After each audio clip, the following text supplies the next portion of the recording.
সবাই দেখছে যে রাজা উলঙ্গ, তবু সবাই হাততালি দিচ্ছে। সবাই চেঁচিয়ে বলছে সাবাস সাবাস। কারো উনি সংস্কার, কারো ভয়, কেউ বা নিজের বুদ্ধি অন্য মানুষের কাছে বন্ধক দিয়েছে।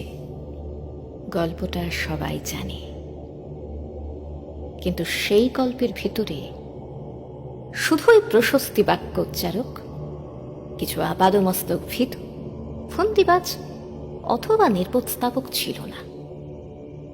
একটি শিশু ছিল, সত্যবাদী, সরল, সাহসী একটি শিশু। নেমেছে গল্পের রাজা বাস্তবের প্রকাশ্য রাস্তায়।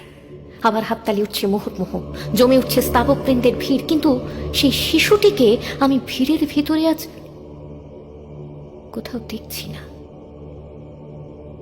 শিশুটি কোথায় গেল? যাও, তাকে যেমন করেই হোক খুঁজে আনো। শেষ একবার এই উলঙ্গ রাজার সামনে নির্ভয় দাঁড়াক। শেষ একবার এই হাততালির ঊর্ধ্বে গলা তুলে জিজ্ঞাসা করুক, রাজা তোর কাপড় কোথায়?